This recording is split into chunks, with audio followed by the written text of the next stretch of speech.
Lily, তুই নাকি তোর জামাইরে মাছ মাংস রাইন্দা খাওয়াইছ? আব্বা হালকা পাতলা আইনা খাওয়াইছিলাম। না আব্বা, হালকা পাতলা খারে অনেক খাওয়াইছে। হালকা পাতলাই আইনা খাওয়াইছস কেন? তুই না কইছস তোর জামাই কিপটা? আব্বা কিপটা তো, কিন্তু এই গ্রামের ফরমালিন মুক্ত খাবার খাইতে চাইছিল তাই খাওয়াইছি।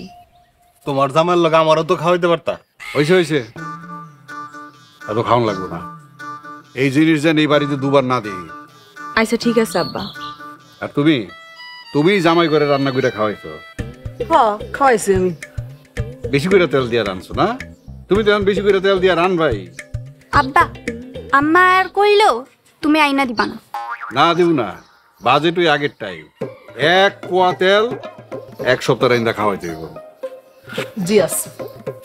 আব্বা আপনাকে একটা কথা বলার ছিল। কি বলবা বইলা হলো?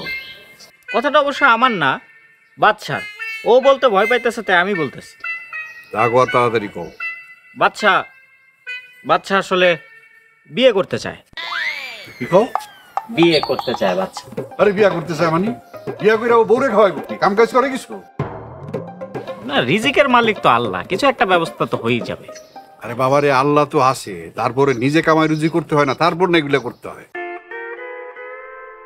আব্বা এখন থেকে কাম করুম আর টাকা পয়সা ইনকাম করুম, বিয়াটা দিয়ে দাও।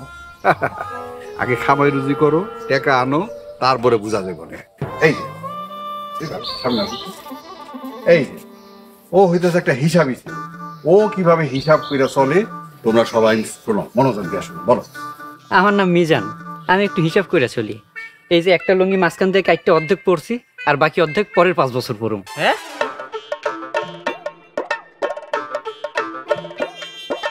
আর আমি মাছ মাংস খাই না, রোদ্রে দাঁড়ায় থাকি, রোদ্রে থেকে ভিটামিন ডি গ্রহণ করি। আর ভাতও দিনে একবার খাই, যাতে শরীরে চর্বি না হয়। তেল টেলও কম খাই। বলবো না, এখন থেকে সবাই তেল চর্বি কমায় খাইবা। এই যে মিজানের মতন হিসাব করে চলবা, বুঝতে পারছো? দিয়ে দাও, এবার দিয়ে দাও খাবেন। তুমি বসে রয়েছো কেন? তুমিও যাও।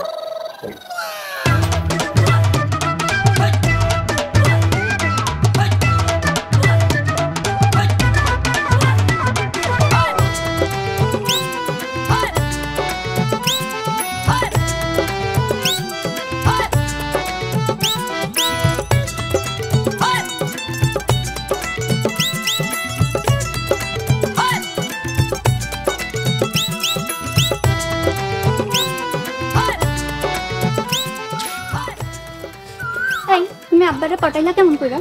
এই যে কিপটামি কইরা। কিন্তু তোমার কি মনে হয় আব্বাই তোমার সাথে আমার বিয়া দিব? তোমাকে বাড়ির লোকজন যদি আব্বারে বুঝায় কইতো, বিষয়টা মনে হয় ভালো হইতো। বিষয়টা মেজুদুলা ভাইরে বলা দরকার। কিন্তু কিন্তু কিন্তু আবার কি? বড় ভাইয়ের বিয়ের কথা বলছে মেজুদুলা ভাই আব্বারে, দেখছেনই তো আব্বাই মানতেছে না।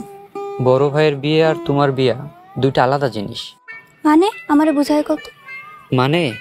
মানে তোমার বড় ভাইয়ের বিয়ে হইলে বাড়িতে একজন লোক বাড়বো, খরচও বাড়বো। কিন্তু তোমার বিয়ে হইলে একজন লোক কমবো, খরচটাও কমবো। কথাটা ভালোই বলছো। তাইলে আমগো বিয়ের কথা দুলা ভাইয়ের কইতে কও। ওই যে দুলা ভাই আইতেছে। দুলা ভাই, হ্যাঁ শালিকা বলো। আব্বারে কইরা ওর সাথে আমার বিয়েটা দেওয়ান যায় না? ও তোমার লোক? আচ্ছা, তাই তো বলি এত কিপটা আসলো কই থেকে? দুলা ভাই, আমি আসলে কিপটা না, নীলিরে পাওয়ার লাইগা কিপটামি করছি। ঠিক আছে, চেষ্টা করে দেখবো। যেমন কইরাই হোক আমগো বিয়াটা দিয়েই যায়। চেষ্টা করবো নি। তো তোমরা এখন একটু দূরে দূরে থাকো, সরো, দূরে দূরে থাকো। আব্বা দেখলে কিন্তু প্রবলেম আছে। কাছাকাছি আবার দূরে দূরে থাকো। থাকো, আমি যাই। এবার আসি তাহলে। আচ্ছা, আবার কখন আইবা? বিকালে। এখন যাই, কেউ দেখলে সমস্যা হবে।